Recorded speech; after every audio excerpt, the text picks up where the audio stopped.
বন্ধুরা, আমি আবারও চলে আসলাম একটি ভিডিও নিয়ে।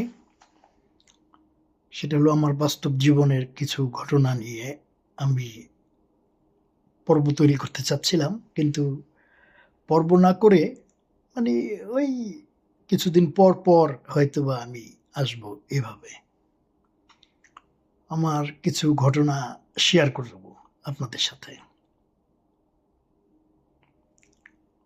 তো একবার হলো কি, আমাদের এলাকার এক ভদ্রলোক, গরিব, ওই ছেঁড়া ফাড়া শার্ট, লুঙ্গি এরকম টাইপের ভদ্র, বাট মানে খুবই নিরীহ, নিতান্তই গরিব, কিন্তু নামাজ পড়তেন না। তা আমরা বন্ধু বান্ধব যখন নামাজে যেতাম, তখন উনাকে হয়তো দাওয়াত দিতাম যে ভাই চলেন নামাজ পড়ি, অবশ্যই আল্লাহ আপনার ভাগ্য হয়তো বা চেঞ্জ করে দিতে পারেন, চলেন। তো উনি বিভিন্ন ধরনের অজুহাত দেখাতেন।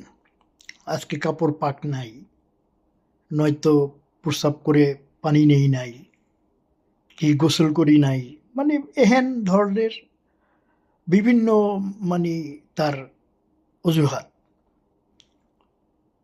তো হঠাৎ করে আমরা বন্ধু বান্ধব মিলে প্ল্যান করলাম যে আজকে তাকে জোরপূর্বক, ধরে নিয়ে চলে যাব, দরকার হলে পাজা কোলে করে নিয়ে চলে যাব। যেই কথা সেই কাজ। আমরা 4-5 জন বন্ধু মিলে ওনার কাছে গেলাম, গিয়ে বললাম ভাই চলেন। উনি অজুহাত দেখালেন। আমাদের দেশে আরেকজন ব্যক্তি আছেন এরকম, তিনি অবশ্য রিচ ম্যান, কিন্তু কেউ বলতে পারবে না যে সে মসজিদে ঢুকে নামাজ পড়েছে কি মসজিদ নির্মাণ করেছে, এত টাকার মালিক। তারপরেও মাঝখানে এক ঈদের জামাতে তাকে আমি দেখেছিলাম, চেয়ার নিয়ে বসে আছে মাঝখানে, বাট সবাই রুকুতে চলে গেছে, সে সেজদাই থাকে। বিষয়টা এরকম, সে নামাজ জানে না যে কিভাবে পড়তে হয়, কিন্তু বাংলাদেশের একজন সুনামধন্য ব্যক্তি। যাই হোক, আমি আসলে নামটা বলতে চাই না।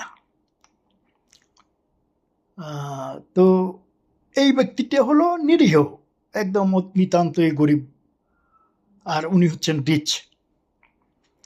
যাই হোক, তো যেই কথা সেই কাজ। আমরা পাজা কোলে করে ধরে নিয়ে একদম অজুখানায় নিয়ে গিয়ে বলতেছি যে অজু করতেই হবে। তো এখন সে বলছে যে আমি তো আসলে অজু জানি না। তো আমরা বললাম যে আমরা যেভাবে করি আপনি সেটা দেখে দেখেই করেন। তো পরে যাই হোক করলো, করার পরে আমরা সবাই মিলে ভিতরে ঢুকালাম, আমরা পিছনে থাকলাম যাতে উনি ভেগে না যেতে পারে। তো বাই দ্য ওয়ে, আমরা যখন ঢুকেছি ভিতরে, তো ইমাম সাহেবের পিছনেই ওনাকে দাঁড়া করাইছি মুয়াজ্জিনের সাথে, আর আমরা 4-5 জন আমরা পিছনের কাতারে। তো যথাযথ নামাজ শুরু হয়ে গেছে। তো যখন আমরা রুকুতে গেছি, তখন হঠাৎ করেই উনার পিছন সোজা আবার আমার আরেক বন্ধু ছিলেন, ও একটু বেশি পুংটা আর কি। আমরা তো পুংটাই, বাট ও একটু বেশি পুংটা। তো ও হঠাৎ করে দেখলো যে ওনার ওই পিছন থেকে ওই যে লুঙ্গি ছেঁড়া, ওখান থেকে ওই নিচের টোপলাটা বের হয়ে গেছে। তো ও দুষ্টামির ছলেই হোক আর একটু ভালো মনে করেই হোক যে এটা ঢুকায় রাখি ভিতরে, তো ওই রুকুতে যাওয়ার সময় ওই আঙ্গুল দিয়ে খোঁচা দিয়ে ওটা ভিতর দিকে ঢুকাই দেওয়ার চেষ্টা করলো বা ঢুকাই দিল। এমন টাইমেই উনি তো নামাজ জানেন না, উনি হঠাৎ করে চিন্তা করলেন যে এটা বোধহয় তাহলে নামাজের ভিতরেই আছে। তো উনি আবার সোজাসুজি, যেহেতু ইমাম সাহেবের পিছনে, ওই ইমাম সাহেবের ওই টোপলার ওখানে অলরেডি সে আঙ্গুল দিয়ে খোঁচা দিচ্ছে। তো এখন রুকুতে গিয়ে তো ইমাম সাহেব রুকুতে আছেন, উনি বলছেন তো ওই ভদ্রলোক বলতেছেন যে করলে কাজ হবে না হুজুর, পিছন থেকে হয়ে আসতেছে।